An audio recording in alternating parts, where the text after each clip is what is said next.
Hello and welcome back to the Across the Pod NFL podcast for our next team season preview. And this time our team is a Tampa Bay Buccaneers. Buccaneers, easy for some to say. With me, I've got a guest, and he is well known to those in the fantasy community, well known in FFC, JTT Cup, all of the well-known fantasy leagues here in the UK and also in the US. With me today is Adam Murfet. Murf, how are you? Oh, mate, always a pleasure to be here and talk Bucs. Yeah, doing well. We're in the midst of charity draft season. So, as you mentioned, JTT, that one's done. Scott Fish Bowl, that one's done. I'm in some interesting ones. Obviously, my FFCC tournament, which you're in, kicked off yesterday. So, now that everyone's out of round one and we've got a field, that's always the first bit that you sort of sweat over. But yeah, there's a lot going on. Warrior Bowl drafts going on. I'm in the FF7s, which is run by my good friend Iggy. I'm in SLFF2, IHC Bowl, Battle of the Sexes. That's all going on now. And then we've got coming up your charity league, the Guys at the Fields of Fantasy, which is the THFFB. All the acronyms, right, to trip us over. And then we launched it. I wasn't there at FFC, UK FFC this year because I had a wedding to go to. But Matt, there's six charity competitions in the United Kingdom that have unified to form a UK Best Ball Champions League. So the winners and the runners-up of 6 UK Charity League competitions are now going to go into a Champions League format, which I'm in, which is nice to be in an inaugural tournament, because there's so many. It's, the MMD Bowl, the Orkney Charity Bowl, the the Argyle Bowl, and as I mentioned, the JTT, us, and the Fields of Fantasy guys. So that's the 6. So these charity gigs just do great things for our community. Is one of the best things of our community, the amount of money raised. So JTT, I think, has raised somewhere between £13,000 and £15,000 this year. Warrior Bowl will raise £20,000 this year. We'll raise about £7,500 this year. Some of the other charity leagues are going to raise, anywhere from 400 to a couple of grand. So it's, you're talking about the UK fantasy community is probably going to get close to 50, 70 grand charity raise. You put that money together, that's a lot of good to be done from people. So, and then you add like the Scott Fish Bowl, which raises hundreds of thousands of dollars a year, and these other charity pods. We're probably, if you unite all the charity leagues now in the world, you're probably touching close to $1 million a year in charitable donations, which is a pretty awesome thing to be even just a small part of that. That's amazing. I hadn't thought about all of the leagues as well. We had Matt on the podcast way back in the off season talking about the JTT Cup, and talked about being £15,000. I think it was. Yeah. What it's looking like it's going to be that year. Adding all the other leagues, that's just incredible. And all of it coming from fantasy football is just incredible. Fake football, right? It's just fake football. Well, the thing is, right, I've always been a believer in giving back. And so, like, for me, I can't run a marathon. But I'm pretty good at playing fake football. So, everyone can do their bit to make someone's life a little bit better. So, even if it's just playing in them and donating, that's still an enormous contribution to changing somebody's life. And so I just think that's the kind of instilling nature that we have in our community now, which is incredible. And we're very privileged, yourself, myself, and most people who play in these leagues. We're pretty privileged people in the sense of we've got most of our basic immunities and most of our basic needs and rights sorted out, and we earn a bit of shekels, and we probably have some spare change to go out and have a beer or have a meal out every now and again. So donating a little bit to charity to help organizations who can help people who don't have those luxuries, or in the case of Matt's charity or Crohn's colitis, who I'm representing, raising money for, helping people who it's not a monetary thing, it's an illness, a disease that it can end lives. So anything we can do to make better lives and better outcomes, I think we have a social responsibility, and I think it's one we've always carried in this country as people. And I think one that we as a community have really picked up and carried, and it's definitely by a million miles the best thing in our community is that charity giving and thought. Absolutely, and I've said it for years that the NFL community in the UK is arguably one of the best, certainly in the UK, one of the better sporting communities. I haven't met many people that aren't just lovely people, and I think everyone wants to talk about NFL when they get the chance. And I think sometimes football can be a bit territorial and a bit gatekeeping-ish with football. But I think with NFL, it's whenever you go to any sort of London games, or when I went to the FFC event last year in Belushi's, everyone there was just incredibly nice, and it's it's a wonderful community. And you mentioned our charity league, which of course you are part of. Our pot currently stands at £285, which, albeit compared to yours, isn't quite the same, but that doesn't really matter in the grand scheme of things. But not at all. Yeah, but at the moment, as it stands, we've got £100 that have been part of our listeners league, and £185 going towards our guest league. So 2 charities that could be winning the money, all won if 2 people win multiple leagues. But overall, it's shaping up. And if you want to donate, if you are listening to this podcast or watching on YouTube, you want to get involved, first of all, there's still spots available in the listeners league. Or if you want to just donate and just you aren't that bothered about fantasy football, you can as well. Just DM us and we can send you the link to the GoFundMe page, and you will find it on there.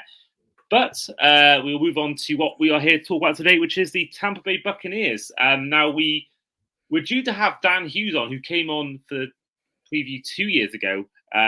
He was due to come on, but reasons beyond his control mean he can't make this one. So it may be a 2-parter, but it may not. So you may or may not hear Dan Hughes' dulcet tones later on in the episode. That's the first time anyone's called Dan's tones dulcet. He's from Essex. I'm just throwing it out there. No offense to anyone from Essex, but well, I'm sure I'd love to hear his reaction to this if he is listening, Dan. So amazing stuff. But not many ins to new players. I mean, you got Sterling Shepard, Randy Gregory. I mean, you got likes of new deal for Anton Wingfield, re-signed the likes of William Golston, Levante David, Chase McLaughlin, Chase Edmonds, and the extension for the likes of Mike Evans, who got a 2-year extension. New deal for Baker Mayfield, of course. And out include the likes of Ryan Jensen to retirement, Shaq Barrett as well via the Dolphins. A very short retirement. Yeah. I did chuckle when he retired. It's like he'd rather retire than play for the Dolphins. What a guy. What a guy. Well, I'm actually wearing my Dolphins gear. I thought, being a Florida-based team, I thought I'd wear something Florida-based. I just couldn't believe it. I mean, I was really excited about the signing. I thought 1-year deal, risk-free. I thought, you know what, that's a fairly cheap deal as well. I thought that was pretty good. The getting a leader in, but obviously get the reason completely, but it's a bit annoying because it's a tricky one. I don't know how much you know about Shaq Barrett, but obviously his daughter died last year in very tragic circumstances, drowned in the family pool. And so, he played all off season with that trauma. And I don't know if they're expecting again now. I don't say that as gospel. That seems to be in my brain. I could be wrong.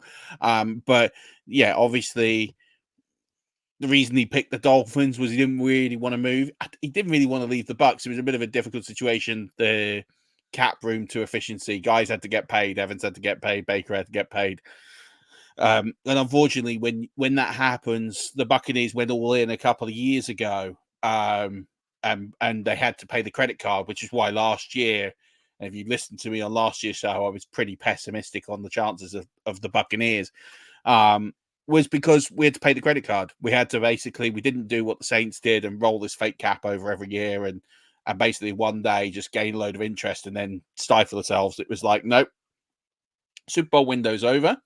We're going to just wipe the slate clean. We had the record number of UDFAs make the roster, 7 last year, and then we won the division anyway. So it's like the perfect scenario of we trusted our process, or the scouts and the GMs trusted their process. They picked their guys, even UDFAs, and absolutely smashed it out of the park and pulled in some incredible players like Yaya Diaby, who had a phenomenal season as a rookie. And effectively, when you're picking up guys who are late round draft picks like Yaya Diaby, who are as productive as Shaq Barrett, it's really awkward because Yaya Diaby's going to not make $1 million this year, or maybe get a little bit with the compensation benefit scheme, but he's not making more than a million too. Shaq was on a lot of money. Kind of just, his production wasn't quite as good in the last little bit, and then you have obviously what happened. It's completely unstable. But listen, the guy won a Super Bowl with us. He led the league in sacks in 2019, 2020. He had a phenomenal time with us. And don't forget, the Buccaneers took a chance on him. Won a ring in Denver, and he pretty much wasn't getting any game time in Denver. He was a bit part player. And the Buccaneers turned him into a star. And I think he just realized after 9-10 years with what's happened with his family, I'm done. I've had enough. And fair play for that. And I don't think it was a slight on the Dolphins, as I sort of joked. I think he realized that he just wanted to be with his family. And after what's happened, can you blame him? He's made his money. He got a mega deal from the Buccaneers a few years ago. The geezer never has to work again. He's all right. Yeah, exactly. I think times like this, I think family is always the most important thing, and that should always be your priority. Only one of that out I found, Carlton Davis via trade. Now I must warn you, the podcast is being recorded on Tuesday, July 23rd. So a few days before the podcast is released. So if anything happens since then we've missed, that is why. We mentioned draft then with Yaya Diaby. In this year's draft, just the main headline ones include the likes of Graham Barton, the centre, 26th overall. Really shocked we didn't go for him. Chris Braswell, linebacker, Alabama, 57th overall. Tyke Smith, safety out of Georgia, 89th overall. And then Jaden McMillan, wide receiver out of Washington, 92nd overall, to name just a few of the draft picks. Murf, we mentioned a bit then, but overall for you, your take on the offseason as a whole? I think the Buccaneers did everything they kind of wanted to do. And we'll probably talk about this. Obviously, they lost their offensive coordinator to a divisional rival who hired him as a head coach. So the Buccaneers had not just to re-sign the greatest player in franchise history in Mike Evans, but you had to get that deal done. You had to get your franchise quarterback tied up. That's never an easy process, as much as on paper, was Baker really going to go anywhere else? And were we going to look at anyone else? No, but you still got to get that done. That does take time and effort and resources. Bringing Jordan Whitehead back was a smart piece of business. A man who won a ring with us a couple of years ago, knows that defense. Those kind of signings, when you bring people back who have worked with the defensive coaches and has worked in the scheme, they're invaluable because they hit the ground running. He's played with Anton Winfield Jr. for it's like putting on an old shoe. It's nice and comfortable. It would be great. So Jordan Whitehead coming back is a big piece of business that is significantly underrated. I think the Buccaneers did well to address the offensive line. Center is never a sexy first round pick. It's never one that you're going to run out and go buy a jersey for. But you know what? It's such an important piece. The Buccaneers have done very well when they've picked offensive line players very early in drafts. You look at Tristan Wirfs just a couple of years ago. They slotted him in, and he went on to win a ring in his rookie year. You have these players that they're not going to get you out of your seat. You're not going to love it, but they're vital. And with Ryan Jensen going, that offensive line was a little shaky. Graham Barton comes in as a disruptor, and they're strengthening that line, and I think that's really, really an important area. Probably the one area that the Buccaneers didn't address, which was, I think, a shock for everybody, was the back end. No cornerbacks in the draft, which is a shock. Maybe they didn't like the personnel in the draft.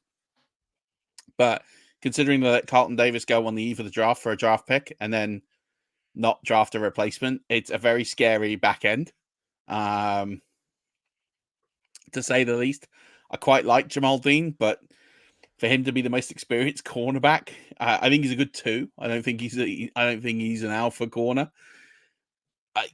It does worry me that deep ball could be an issue, but I mean, you've got 2 amazing safeties who could drop back into coverage and add a bit of extra protection, and by God, they're going to need to this year, because I do worry about that quarterback room. I don't think it hasn't got a lot of experience. It hasn't got a lot of strength. I mean, the Buccaneers might go out and sign. They did this a couple of years ago when they were lacking, and they went and got Richard Sherman. I mean, like, it's the sort of thing the Buccaneers will do. They'll just go out and sign like a random veteran to come and play. But I think on the whole, I think that the front office, this is a front office that's very well established. It's been there 10 years, give or take. And they know, well, it has been 10 years because Mike Evans has been there 10 years and it was the first pick. So they know what they're doing. They know what they like. And I think at the end of the day, they've won the division 3 years in a row. So they are where they are, really. They got areas they need to strengthen, but they had some. This is sort of the last year of some cap issues, and I think for the whole, they've done as well as they can do. They've got great offensive talent. Defensive talent's not bad. You've got probably one of the best defensive minds in football coaching the team. There is some gaps at linebacker. I mean, you lose Devin White, who was a first-round pick, but then he didn't play much last season towards the end because he was getting outplayed. So it is what it is. I think the team has done really well to keep the important pieces in the room. They've drafted some interesting young talent who I think will add very early some ability in there, and I think we'll see what happens through the rest of the season. But it's effectively, this team is almost on paper as it was, some like-for-like replacements, but it's not huge wholesale changes. And from a team that won the division last year and is probably favourites to win the division this year, you can't really ask for more than that. But they're probably a bit short if you're going into like the top 8. They probably overachieved last year being in those sort of top 8 teams, and I think it's hard to see them getting anywhere beyond the final 8 this year, as that's their ceiling. I don't think they're going to challenge the 49ers or the Cowboys or the Lions in the NFC for glory this year, but there aren't many teams that can. So you have to kind of accept the place. And I think what hindered them as well was they overachieved last year. So that draft pick, picking at 26 instead of, I think they were projected to pick in the top 5 a year ago. So no, it's a massive swing. So, but you take the positives, and the team's in a good place right now, and will continue to be for the next few years. To pick on then, actually, you mentioned Mike Evans being, you reckon, the greatest ever Buck? I mean, all day long. There's not a debate for me. There's Warren Sapp, maybe Derek Brooks you could look at. Yeah. So look, you have those defensive players, and look, for me, Derek Brooks is a phenomenal. He's always been my favorite Buccaneer, but you got to remember, like, Sapp, Brooks, Lynch, those 3 all had each other in a defensive unit. And, we can go back to like Leroy Selman, and, we can go back, and I've been watching the Buccaneers 25 years. Mike Evans came into this team and there was pretty much no one. He came onto a really crap team with pretty poor players. He's gone through, what's he gone through? 5 offensive coaches? At least 5, maybe even 6. Offensive coaches in 10 years. Or head coaches, I should say, because not all of them are offensive, like Todd Bowles. He's had, 6 different quarterbacks. He's had, he's played with everyone, and that level of consistency to year in, year out, play the games and get the catches, the touchdowns, and the 1,000 yards every season, and no one has done it. So we're not like seeing, okay, he's doing it. And it baffles me when people underrate him. It baffles me when people look at that and just go, yeah, but he's not been an all-pro. Of course he's not been an all-pro. An all-pro is a popularity contest. He plays in a small market team that for the most part was pretty average. You know, he had 2 years with Tom Brady when he was 43 and 44 years old. But he's played with Jameis Winston. No disrespect to Baker Mayfield, but 1 year with Baker Mayfield. You know, he hasn't had that. He had 2 years with Tom Brady at the end of at literally the very end of his career in his mid-40s. He's not really had like a Josh Allen, a Patrick Mahomes. He's not had these generational Peyton Manning. He's not had these generational talents for years to put up ridiculous numbers. He's done it with I'd probably being slightly unkind to Jameis in particular, but mediocre talent. Jameis Winston's not going to go down in history as anything other than a busted first-round pick. And first overall pick. He had ability, but it was the other side. You know, it was just he couldn't do everything he needed to do. And so for me to have that level of performance for 10 years and to be that consistent for 10 years, for me, always will be, until someone does anything better, for me, he'll always be country mile, the best Buccaneer ever. Because I can't see anyone matching that level of consistency.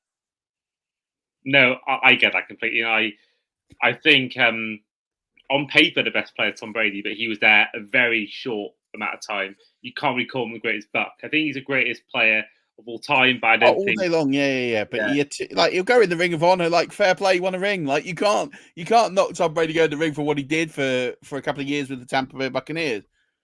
But I mean, it was 3 years, so you can't say he's the best player in our franchise history because of what he did for 3 years.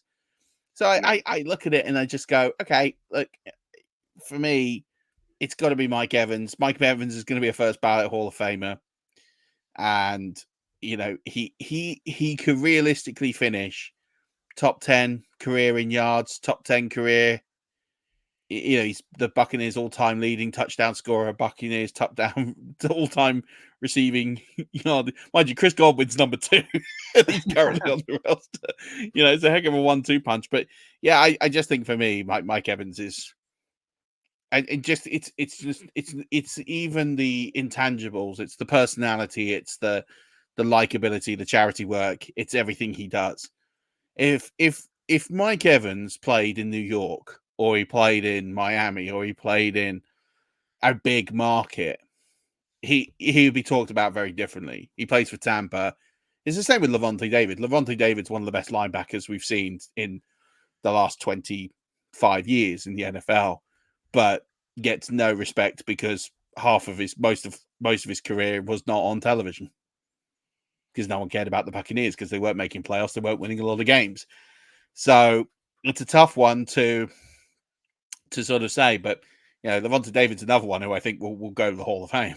It's just he's a player that will never get the respect because he never played in those big markets, and they do it because of the love of where they are and what they do. So, you know, I think it's always going to be a bit of an issue when you play for a small market team that you're not going to get the love and respect that you deserve. Yeah, and I think for that reason, if he goes to Hall of Fame, unlikely it'll be on a first ballot basis. It'll probably be one where, you know, like Zach Thomas took him years to get in the Hall of Fame, and I think it could be one where, you know, potentially it takes him 10 years or so, 7 years, maybe 15 years to actually get that gold jacket, because I think from you said, no one really talked about him as much. Actually, I want to talk about something you mentioned, Mike Evans there. Something I found when I was in New Orleans. So I want to shout out Blue Oak Barbecue. I didn't go in there, I just walked past this place. There's a sign outside this place in New Orleans which said, "Most Mike Evans are welcome." So it's not even shocking that is in New Orleans. No, it's they're just bitter because he has won as many Super Bowls as Drew Brees, and has the potential to win more. Yeah, and been to as many already. He's not even like they've won the same amount, they've lost the same amount. Yeah, exactly that. So I just looked it up. Mike Evans is 33 all time in yards. Really? Wow. So he's 33rd all time in yards with another 1,000 yard season. So if he cracks 1,100 yards, he will be 21st. Wow. Okay, that is the aim. I'm sure for him this season is to get in amongst that.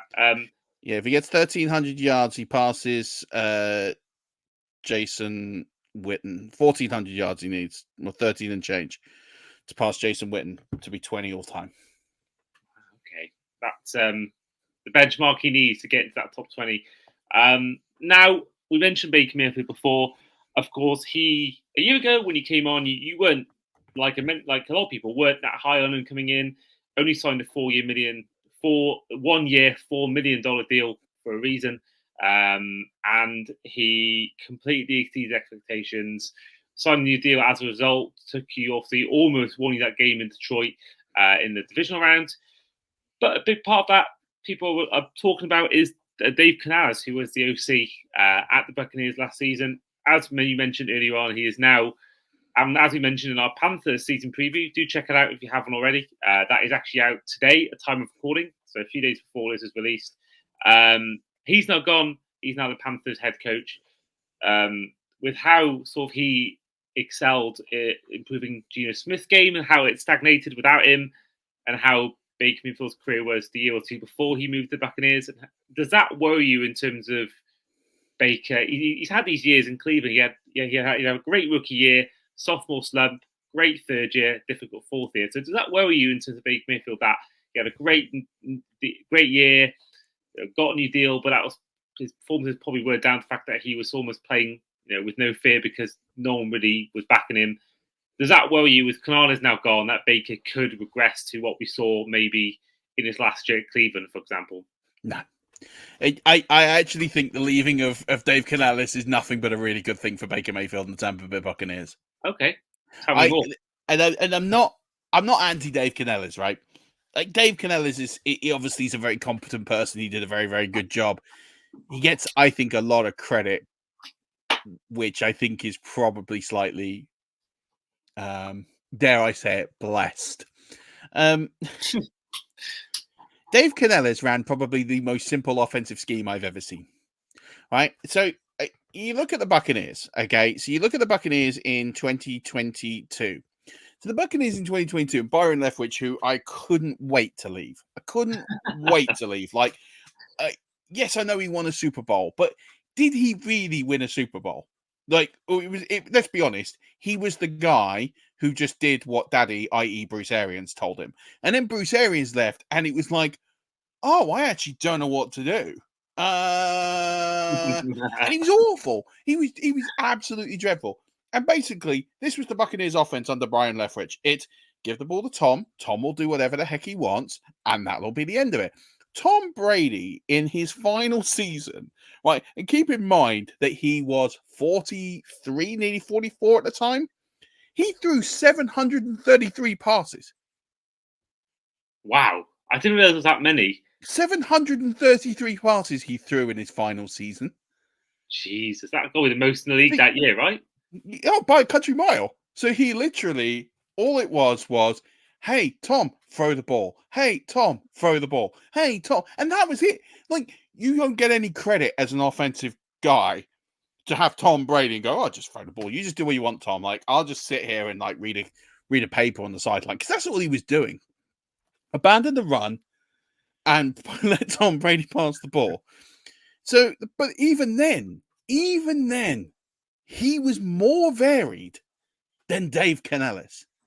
So I've just talked to you about how abundantly incompetent Byron Leftwich was. And I'm not saying Dave Canales was incompetent here, but I'm going to give you some actual breakdowns, right? So in the 2022 season, the Buccaneers, when they passed the ball, they passed it with a lot more variance. So they kind of ran this, a lot of stuff, as you would expect, was mostly over the middle. So, or a short distance, sorry. But it was quite varied. So they would throw traditionally a little bit more short left, then short right, and then in the middle. So it kind of was like a 45, well, because you got the long stuff, I guess it was kind of like a 33, 30, 25% split. That kind of was how that offense ran. So it was quite varied. You wouldn't really know which way Tom Brady was kind of throwing the football.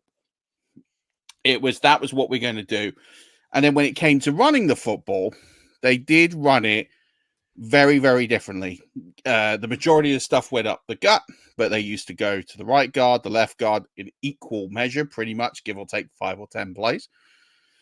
Then head for the right tackle, the right end, the left tackle at a varying degree of variance, and then the left end. So what they tried to do was try and vary the run. Now, it didn't run brilliantly. They didn't have huge run success, but Byron Leftwich was like, okay, we're going to try some different things and try and establish the run. Didn't do a great job, but he tried. Dave Canales, under his tenure as the Tampa Bay Buccaneers offensive coordinator. Now, first of all, the pass attempts went way down. Baker threw about 180 passes less, as you would expect. His pass breakdown was pretty much to avoid the middle. He went predominantly to the right. So what he did was effectively, the first read in this offense was, believe it or not, Chris Godwin. We're going to just dump the ball to Chris Godwin. That went there about over 50% of the time. Then they go short left, and then a little bit over the middle. Now, that doesn't make too much of a surprise that you've gone for Rob Gronkowski, who Tom Brady obviously had a rapport with for many, many years and who he knew better than anybody else, to Baker Mayfield and Kate Otten, two guys who never played before. So we saw a significant drop-off. That's probably not a big shock.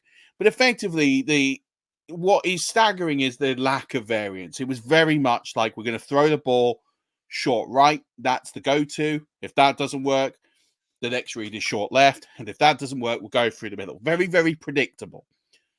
So what was happening was, because it got so predictable, Baker Mayfield was having to scramble. He did things with his feet. He'd see the plays break down.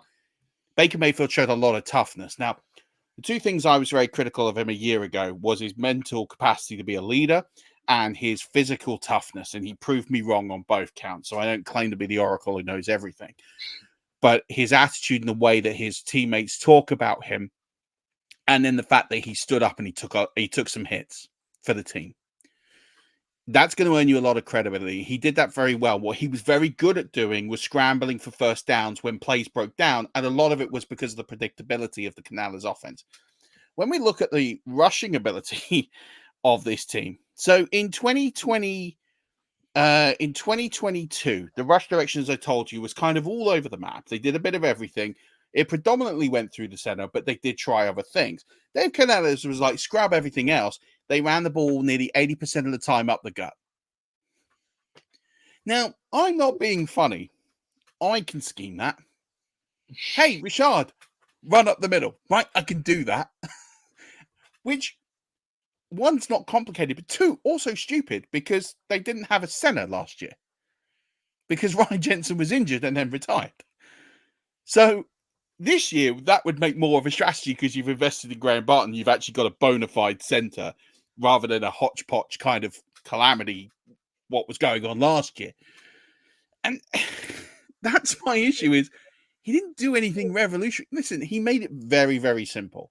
And it was effective. Listen, the Bucs won games. He got to the playoffs. He overachieved all expectations. But to sit here and say that he revolutionized Baker Mayfield, I think is harsh on Baker Mayfield. I think Baker Mayfield takes a lot of the credit, because Baker Mayfield was the one who had to take the hits. Baker Mayfield was the one who had to really make the plays. And more importantly, Baker Mayfield had to do this cold. You know, he didn't have a relationship with any of these guys. So I think all Dave Canales really did was, let's make this really simple. Let's just strip everything back. We're going to take no risks. We're not going to throw the ball that deep that often. We're just going to go all the way back to basics, and we're going to throw the ball to Rashad White. We're going to throw the ball to Chris Godwin. We're going to throw the ball to Mike Evans. That's really all he did. Like, yeah, you had a few bit part players who would come up and odd plays here and there, but he didn't do anything revolutionary. It wasn't like he came in and he like completely overhauled this offense and made it great. He took a very good offense with great personnel, changed the quarterback because that was a regression. He made the quarterback effective, and he put him in positions where it was maybe slightly easy to pass than fail. And that is sign of good coaching. That's where he does deserve credit. Is he put a scheme in place that the quarterback understood, that the players understood, and they executed very, very well. They ran the football really badly. The worst offense. They were the worst rushing team in football last year. Rashad White 3.6 yards a carry. They couldn't run the football to save their lives. Rashad White got nearly 1,000 yards rushing purely on volume alone.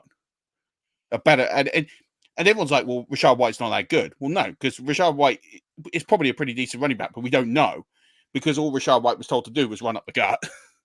And you know what? When that's on tape, that's all you do. Listen, I'm an idiot sitting here in the United Kingdom, and I can see that that's what the Buccaneers can do.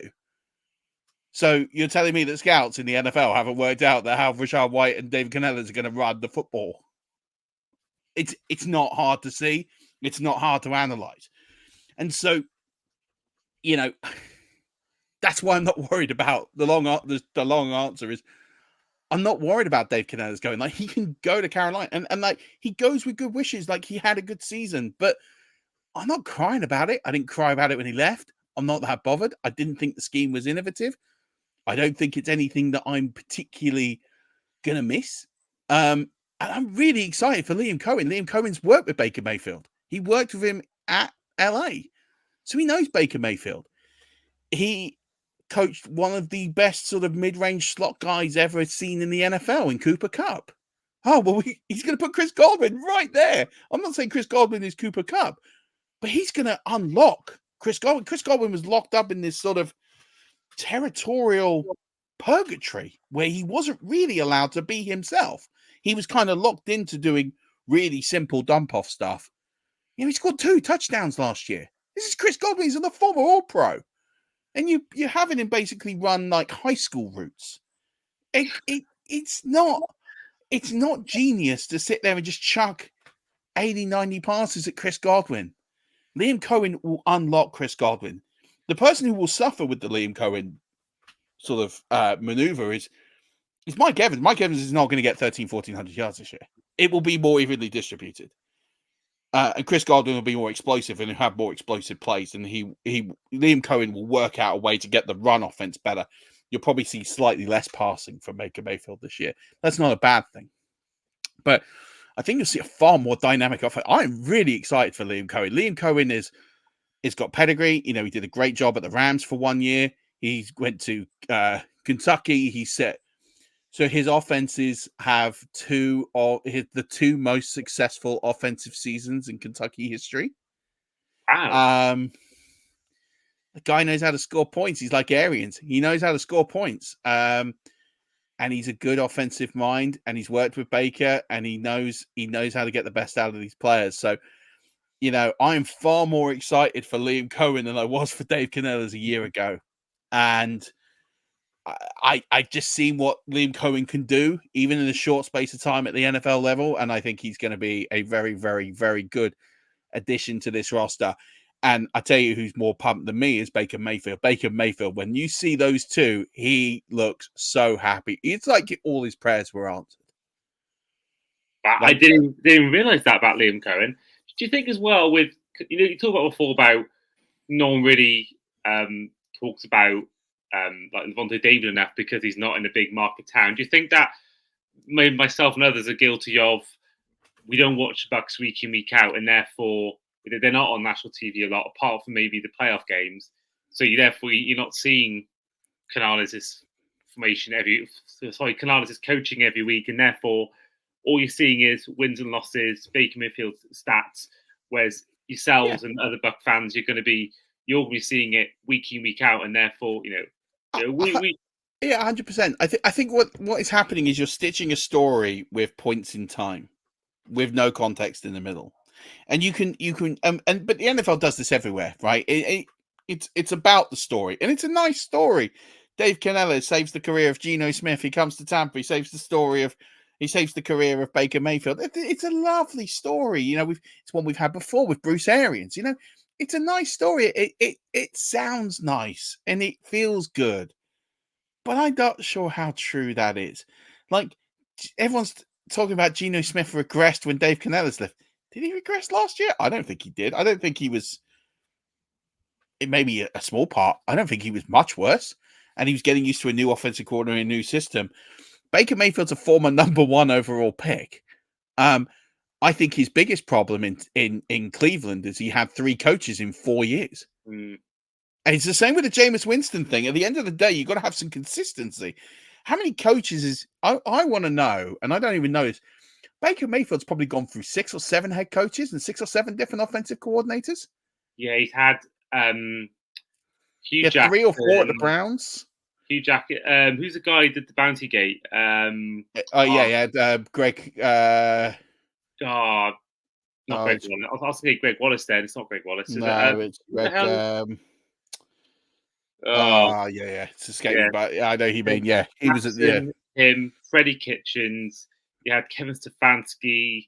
You had was it the Panthers head coach? What's his name? The one that was terrible. Matt. It was Matt Rule. Matt Rule. Then you had Sean McVay. Then you had Todd Bowles. So yeah, he's on his 7th. But then he's had 2 different offensive coordinators in 2 years in Tampa because he had Dave Canales and now he's got Liam Cohen, who luckily he's had before. But it's kind of like, what's the real Baker Mayfield? Is it the one that we saw last year? Is it the one that we saw in Cleveland? It's a really hard thing to say. I think for me, the thing that's the most underrated part of analyzing football players is the mental side. And I actually think, and my biggest perception of Baker Mayfield prior to him joining Tampa was I thought he was just a kid. I thought he acted like a spoiled brat. I thought the way that he conducted himself in interviews.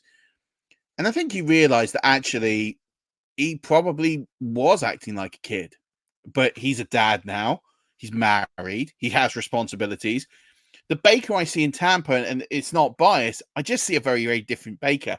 He smiles a lot. He's more engaging with the media. He seems to be a lot more personable.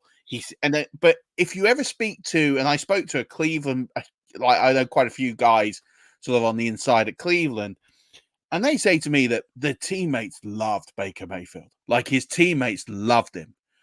But the outside perception of the noise of the distraction was what made that really difficult. And I think that tells a story of, I think he's a person that probably needs a bit of protecting and probably a little bit from himself. Of you need to put these guardrails in place to not allow too much of the outside influence in. And I think the Buccaneers is a really good place for that because it's a small market team. You're not going to get loads of press unless you're doing really, really well or really badly. But also, if Baker Mayfield had flamed out last year at Tampa, would he have got loads of column inches? Not really. He was kind of a guy who was in Last Chance Saloon. So he made the right storylines, but he didn't buy into it himself in the sense of he didn't think he was the reason that he was great all by himself. He put the team first. The way that he spoke was always about the team and the unit. And that to me is the biggest difference from Baker Mayfield in Cleveland and Baker Mayfield now. And I think a lot of that's just maturity. I think it takes a few years. They come into the league, they're 21, 22 years old. They're handed $30-40 million. Everyone's told them they're great for a year, 2 years. Everyone's literally shone the sun right up them. And you're at the point where, yeah, they buy their press because that's all they've heard for 2 years. And then they come in and then they win a playoff game and they turn the franchise around. They turn a losing franchise that hadn't won a game for 20 odd games. And then they win a game and then the beer taps open and the beer cupboard's open and then they win a playoff game.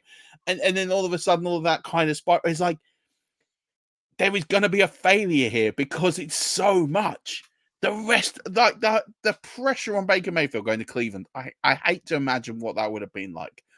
But I can't imagine that is pressure that he'll ever experience again, no matter where he goes. And I think he's in a place now where he's allowed to just be himself. And I think that's what we're seeing. And I think that's where I can't just give the credit to Canales and say, oh, yeah, he turned his career around. Because schematically, he didn't really do anything ingenious. It's one of the most basic offensive schemes I've probably ever seen.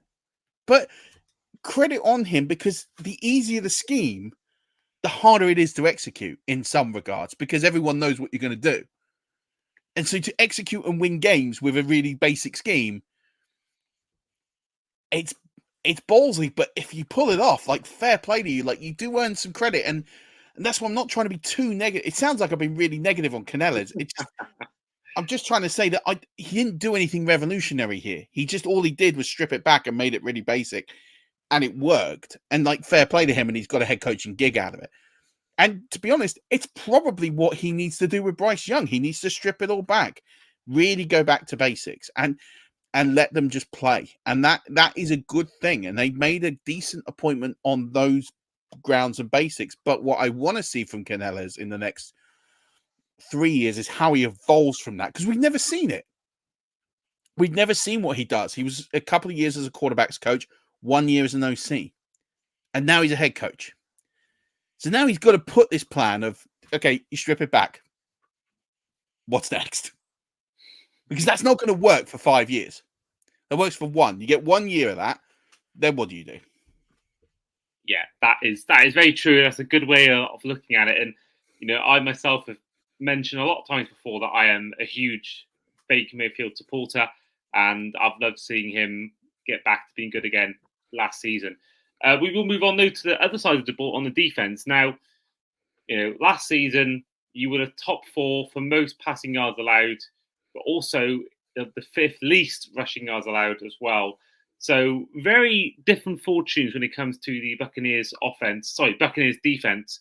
But how are you feeling about that part of the team going into 2024? I think you're going to see exactly the same again. The Buccaneers have been, if you look at the span of the last 5 years, have been the best defensive rushing team in football. And that stems from having Vita Vea, and they've put an emphasis on it. So, you know, up until they drafted Vita Vea in 2018, this team couldn't stop the run. Couldn't stop it. They used to get run over every single year by absolutely every team that came to Tampa. They deliberately, and I remember this so vividly, that everyone was just so unhappy that the Buccaneers didn't draft Derwin James. The cry out was, we need this safety, and Derwin James is this revolutionary, you know, once in a generation safety. You've got to take Derwin James. It's got to be Derwin. And he went to Florida State, so you really got to draft Derwin James because he was in the state. He knows the state. Like, draft Derwin James. And then when we trade down and let the Bills get Josh Allen, and they go down 7 spots, and what are you doing? We should have taken Derwin James. And then Derwin James falls to where we draft him, and then we don't, and we draft Vita Vea, and everyone's like, right, that's it. Buccaneers have lost their mind. They've gone completely off the ball. Why are we signing a nose tackle? Who gives a crap about nose tackles? What did Vita Vea do? He automatically changed the entire culture of that run defense. We went from being really poor running and stopping the run to the best in the league at stopping the run. Twice in the last 4 years, the Buccaneers have been in the top 2 of stopping the run. The year they won the Super Bowl, best run defense team in the league. You know, stopping the run takes away a huge, significant part of an offense. It means a team has to come and beat you in the air.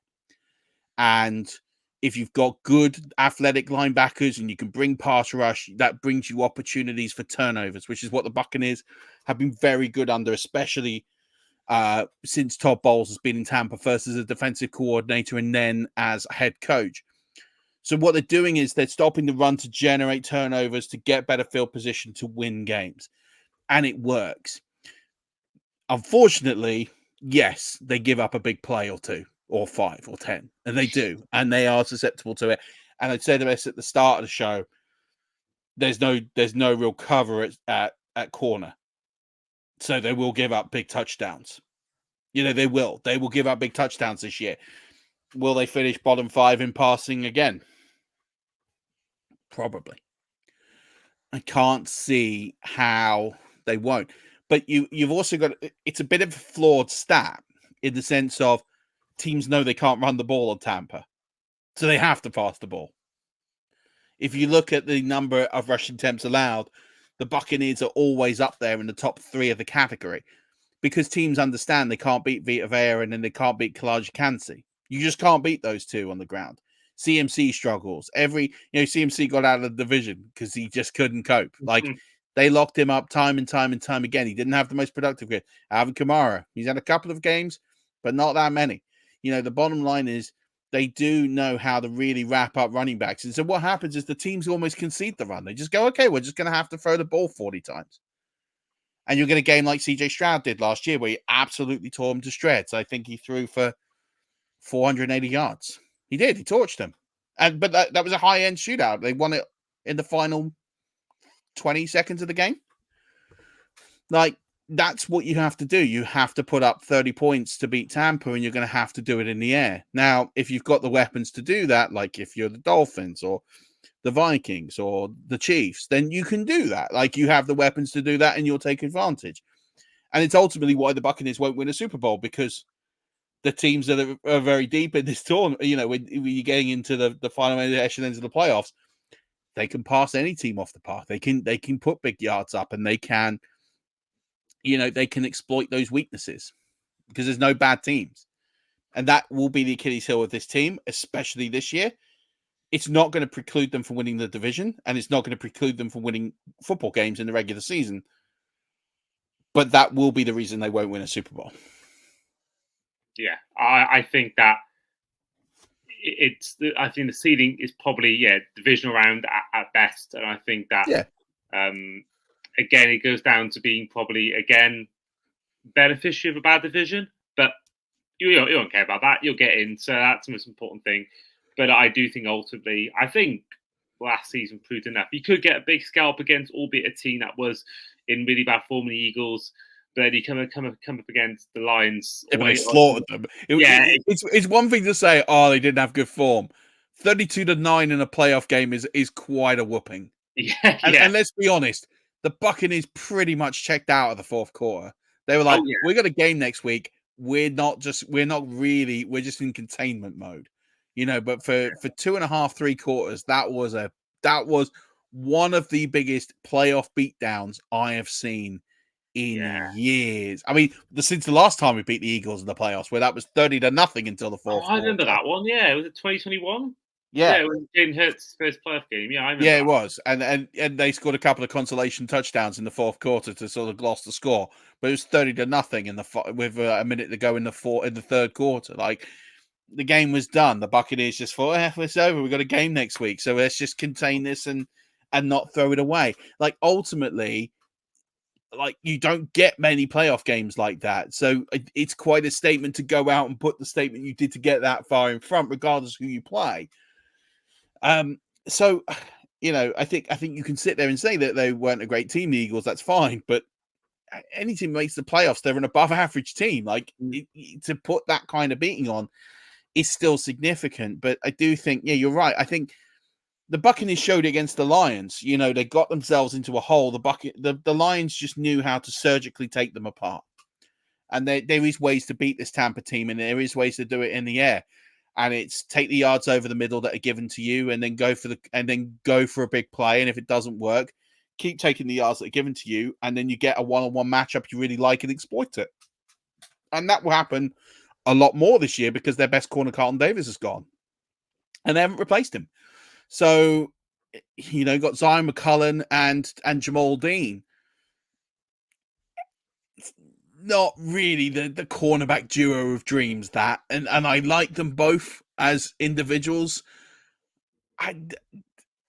Neither of them are going to be winning any Pro Bowl / All Pro votes anytime soon, and that's not being disrespectful. It's just where they are, and that's Jamal Dean loves to give away a PI as well. So you have that on his side. And so I think, it will be the Achilles heel of this team. But then I think with a great defensive mind like Todd Bowles, they'll find a way to make that less of an Achilles heel that other teams might do in this situation. But it will be what stops the progress. And as you say, divisional round kind of makes sense. If they get a lucky draw and they get a good away game in there, maybe they squeak to the championship game. But they're not going to. Then I can't see a world in which the 49ers lose to the Buccaneers or the Cowboys lose to the 49ers or lose to the Buccaneers with that on the line.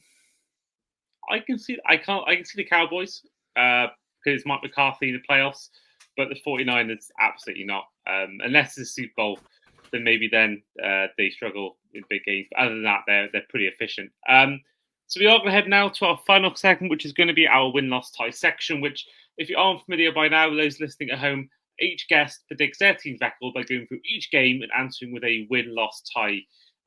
Before we do that, of course, the Buccaneers went 9-8 in 2023. You were on this show a year ago. Do you by chance remember what your record prediction was 12 minutes ago? 6-11. It was, yeah. So it's you're actually the third least optimistic fan. I think only both our Cardinals fans, Sam Morgan and Oliver Kent, had less wins. I stupidly said that the Cardinals would win more games than the Buccaneers. That was as bad as a take that as I've probably ever made. Well, it's a good one to make because it's better than you're expecting your team to win 13 games and they go and win 7. It's good that it's a good time to be wrong. It's a good chance to be wrong. So week 1, you are at home, and this game will be against the Washington Commanders. Win, loss, or tie? Yeah, put a win on the board there. I think Buccaneers will start strong against the Commanders, who are in transition. When you're transitioning quarterback and head coach and offensive coordinator, it's a tough ask. Against you basically got one really stable team, one in the complete rebuild. So yeah, Buccaneers, no problem. Yeah, it's going to be a rookie quarterback on his debut or a veteran quarterback who has been a complete bust. So, oh boy, that's not good opposition for first game against this team.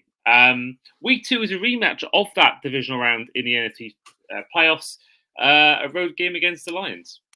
Yeah, I can't see us winning that again. The Lions for me are a team that are going to be right up there till the very end, and I think it'll be a narrow defeat again, similar to the playoff game. I think the Lions have kind of had our number. They know how to get the Buccaneers really stifled. They're very bitty, nitty gritty games. There's not really a lot of pretty plays. It's not a classic for the fans. It will be low scoring, but I do think the Lions probably edge that. Okay, then week 3 are back at home for two home games in a row. The first one is against the Denver Broncos. Yeah, I think we win that. Again, the team in transition, new quarterback, and also the Buccaneers, the franchise, will be up for getting one over Sean Payton and piling that misery on even further. So yeah, fancy the Buccaneers to take a win against the Broncos there. Well, we've got another rematch of the playoff last year as you in week 4 host the Eagles. Yeah, it's a strange one, but again, the Buccaneers match up really well against the Eagles. If you look at the Eagles' strengths, it's running the football, using Jalen Hurts' legs to really get speed. It's trying to get in on short yardage distance. The Buccaneers know how to stop the tush push. They know how to isolate it. They're going to make Jalen Hurts throw for a W. And again, they're on their third offensive coordinator in 3 years. There's no stability there. The confidence is kind of gone. Sirianni, pressure on. Yeah, I fancy the Buccaneers to take that one. They match up really, really well against them. Love it. Week 5, the first of 2 straight road games. You travel to Atlanta to take on the Falcons. Yeah, I think the Falcons will be a better team this year, but I do think the Buccaneers will handily take care of the Falcons at Mercedes-Benz Stadium. Okay, so week 6, you go into the Superdome, take on the Saints. Yeah, we always do really badly in the Superdome, except for in the playoffs. It's not a place that we have many great memories, although we did ruin Drew Brees' last game, and that's a particularly good one. But I'd probably chalk us down to a loss there. I think I think we split the series against the Saints. Okay, so that means that we'll get on to later on. But week 18 could be a spoiler into Murf's prediction for that one. Week 7, you're at home to the Baltimore Ravens. Yeah, tricky one again. You look at the Ravens. It's hard because, again, that's another team on paper we really match up against. Again, you're talking about containing running quarterbacks. We tend to do quite well against them with a pretty good record in those sort of dual threat. But you've got an offensive coordinator that knows Tampa very well. And I just think the Baltimore Ravens are going to be a little bit different this year, and I think they're going to be strong one seeds in the AFC again. So I'm going to tip the Ravens narrowly in this one. Okay, and then week 8, you're at home to the Falcons. Yeah, well, I think the Falcons will do the Buccaneers will do the double over the Falcons. I think they'll take care of business here to keep a strong hold on the division. Okay, well, you've got an incredibly tough 2 games before your bye week. The first one is in Arrowhead against the Chiefs. Yeah, that's a team we don't match up well against. I know we did in the Super Bowl. In those one-off games, I'd always back the Buccaneers to find a plan. But yeah, in a regular season game, yeah, I think you've got to take the Chiefs. Take the Chiefs there. Okay, and then you go from Super Bowl champion to Super Bowl runners-up in week 10 as you host the 49ers. Another team we don't match up well against. So yeah, I'd take the 49ers to win that. And the Buccaneers, I think, will be tired getting into their bye week, and I think they'll be looking forward to get into the bye week. And I think they'll be going in 5-4. 5-5, yeah. 5-5. Yeah. I think they'll be going in at 500. That seems right. But I think, in that division, you probably will be, that'll probably be at worst 2 wins off the division, if not 1 win. So I think 1 win at best. Yeah. So that should be, and a different division might be a different story, but that one I think would be fine. It gets easier on the back 9. Oh yeah, I mean, looking at my God, the difference between just from week 7 to 9, from week 7 to 10, compare that to what I'm about to go through now, weeks 12 to 15. My God, it's a contrast, real Jekyll and Hyde of games. So you got 2 road games in a row against the Giants and the Panthers. Yeah, we'll take them both. I think the Giants will actually be a much better team this year. I think they've shown that when everyone's healthy, they can beat anybody. They were very good when they came to London. I think the Giants are one of those sort of sleepy dark horses, not necessarily to win a division, but to maybe be in the hunt for the wild card. But I do think the Buccaneers will win there. I think it will be ugly. I think it will be narrow, but I think the Buccaneers will squeak over the line. Against the Panthers, I think they'll stick it to Dave Canales, and I think they'll be quite happy to do it. I think that's a big rebuild year for that team, and I think they've got better years ahead, but I don't see them rebounding too much this year. I think they'll move. They'll maybe get a couple more wins, but I don't think they're going to be anywhere near contention for the division this year. So I think the Buccaneers win them both. It's week 14. You're back at home, but this time against the Las Vegas Raiders. Yeah, I think it's another W again at home against the Raiders. It's a team that we would expect to match up well against. I think all signs point to a W in this one.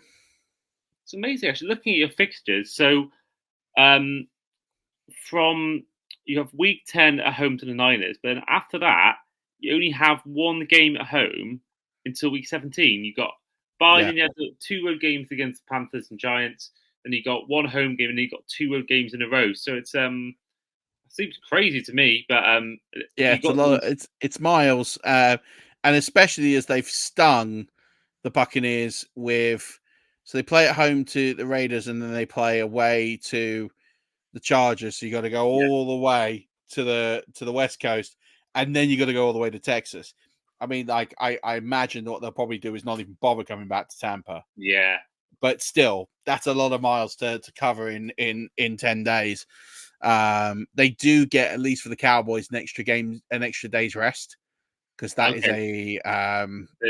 it's not really technically. They play Sunday night football, but it feels like an extra day when you're playing Sunday night football. Is it Sunday night football or Monday night football? I think it's Sunday night football. I think they are playing Sunday night football. But anyway, they got the later game, so they will have some more time to prepare from that. I think they'll beat the Chargers. I think the Chargers, again, as a team, match up well. They're going to run the ball heavily. That plays brilliantly into the Buccaneers' hands. So I think the Buccaneers will be fine there, and they'll be on a bit of a roll here. They're coming off their bye week. Momentum will be building. I've predicted them to win 3 in a row, and I think they go 4 in a row here against the Chargers. But then I think that momentum does stall against the Cowboys. I think the Cowboys are arguably the second best team in the NFC, maybe the third with the Lions. I think that's a coin flip.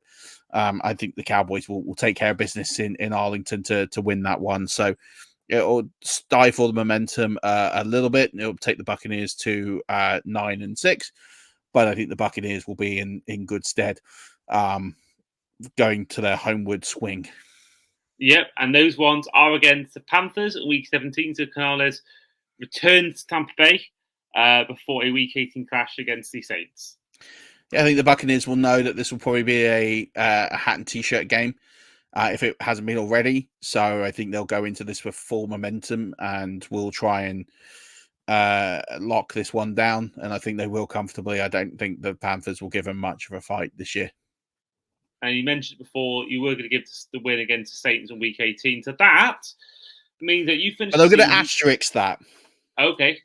This could be the way I have the season panning out is the Buccaneers to win the division in Week 17 with 10 wins. And if they can't improve their divisional if they can't improve their playoff seeding, if they're going to be a 4th or 3rd seed, which it doesn't really matter if you're the 4th or the 3rd seed, if they've got no chance at the 1 seed or they've got no chance of really increasing their seeding, I think that they could just roll out whoever. So I will caveat that in the fact of if the Buccaneers are rolling into this as a locked seed, they will roll over, and because they'll have nothing to play for, and take the bye week's rest effectively. So I will caveat that if there's a meaningful aspect of this game, I think the Buccaneers will win it. If there's not, then I caveat that with the Buccaneers will just tank. Not deliberately, just for the rest. They'll just rest players. Yeah, I think that's always almost the hardest week to predict from like these parts of the episodes because no one knows what it's going to be like come Week 17, come Week 18, and it's the craziest week to bet on games. I think I tend to go down the route of DraftKings lineups, and I think that it's by far the hardest. It's quite easy in a way. You just know which games to choose. To choose the ones that got meaning on them. But otherwise, that is just ridiculous in terms of like to try and guess who's going to win the games. It's just I think at this point of the year, it's always hard with Week 18. But that is the end of our chat with you today, Murf. So once again, huge thank you for coming on today. Oh, it's always a pleasure. I hope I didn't kill people too much with too much Buccaneer fandom here. I hope people have enjoyed it and got some genuine insight out of it because I think if you're a Buccaneers fan or if you're a neutral, so if you're just a genuine neutral who just likes watching the sport, either you haven't got a team or you have, but you're kind of like loosely affiliated, I think Tampa are going to be one of the more interesting teams to watch this year. I think we've talked about the opponents they've got, the 49ers, the Cowboys, the Chiefs. They've got some really exciting games this year. Plus, you've got, I think you're going to see a more dynamic offense this year. So I think they're going to be a really fun team to watch and support this year. And I think if you're kind of at a loose end, then try and watch some Buccaneers games because I think you'll have a good time. But yeah, no, appreciate coming on and appreciate you always having me. And looking forward to the season now. It's only sort of 7 weeks away, and it feels like a long time away, but that's going to ebb away so quickly in the next 7 weeks. Yeah, it always feels to me like feels like the season just ended, but also feels like the longest time in history. So it's I'm looking forward to that first Sunday. Sit down on my sofa at 6 p.m. Red Zone's on, Game Pass on my other device, watching the Dolphins play. And I'm looking forward to all those festivities and the season beginning.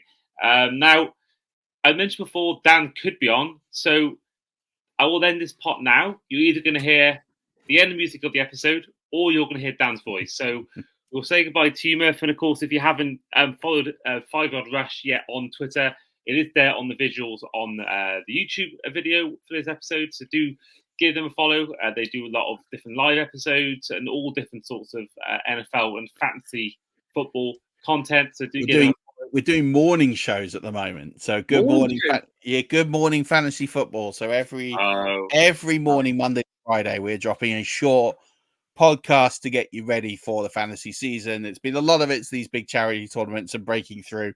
But I share some projections, I share some thoughts, there'll be some strategy stuff. So if you like short form content, then that's going to be available to you on there. But we also do the more chunky weekly hour-long episode as well, where we get some of the best in the industry. So if you play fantasy football, want some insight, check out the 5 Yard Rush YouTube channel or 5 Yard Rush podcast. You can find out on all good podcasts. I think we're up to about 830 podcasts now. So on the road to 1,000. Maybe we'll get there by the season end. Who knows? But yeah, the daily shows are a good fun Monday to Friday. And then also, if you like my written content, I do write for Fantasy Pros and I do write for Pro Football Network. I haven't decided how that's going to look for the season. So, but you can check out my work on 5 Yard Rush and all that sort of stuff. So easy to find. But yeah, check out the morning shows there. They're good fun and they're nice short form content. Amazing stuff. Yeah, do give that a follow if you haven't already. So this will be where we end our chat. So we will see you guys either for Dan's voice or the next team episode. See you guys later.